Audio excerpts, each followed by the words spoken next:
Hi friends, welcome back to my channel. ನೀವು ಇನ್ನೂ ನನ್ನ ಚಾನಲ್ನ ಸಬ್ಸ್ಕ್ರೈಬ್ ಮಾಡಿಲ್ಲ ಅಂದರೆ ಪ್ಲೀಸ್ ಸಬ್ಸ್ಕ್ರೈಬ್ ಆಗಿ. ಕೆಳಗಡೆ ಕಾಣಿಸೋ ಬೆಲ್ಲೈಕನ್ನ ಪ್ರೆಸ್ ಮಾಡಿ ಆಲ್ ಅನ್ನೋ ಆಪ್ಷನ್ ಸೆಲೆಕ್ಟ್ ಮಾಡಿ. ಬನ್ನಿ ವಿಡಿಯೋ ಸ್ಟಾರ್ಟ್ ಮಾಡೋಣ.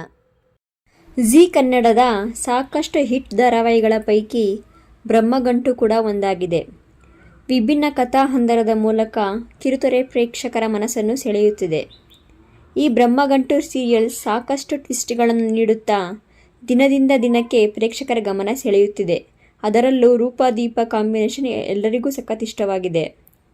ರೂಪವತಿಯಾದ ಅಕ್ಕನಿಗಾಗಿ ತಂಗಿ ತನ್ನ ಜೀವನವನ್ನೇ ಮುಡುಪಾಗಿಟ್ಟು ಏನೆಲ್ಲ ಮಾಡುತ್ತಾಳೆ. ಆದರೂ ಅಕ್ಕನಿಗೆ ತಂಗಿಯ ಮೇಲೆ ದ್ವೇಷ.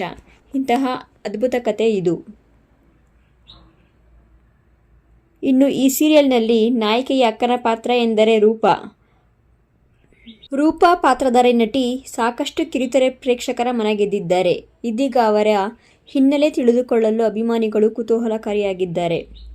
ರೂಪಾ ಪಾತ್ರಧಾರಿಯ ನಟಿಯ ನಿಜವಾದ ಹೆಸರು ಕಾವ್ಯ ರಮೇಶ್. ಇವರು ಬ್ರಹ್ಮಗಂಟಿ ಅಲ್ಲದೆ ಖಾಸಗಿ ವಾಹಿನಿಯಲ್ಲಿ ಪ್ರಸಾರವಾಗುತ್ತಿರುವ ಗೌರಿಶಂಕರ ಧಾರಾವಾಹಿಯಲ್ಲೂ ನಟಿಸುತ್ತಿದ್ದಾರೆ. ಹೀಗೆ ಸಾಕಷ್ಟು ಸೀರಿಯಲ್ ಹಾಗೂ ಸಿನಿಮಾಗಳಲ್ಲಿ ಈ ಚೆಲುವೆ ಕಾಣಿಸಿಕೊಂಡಿದ್ದಾರೆ.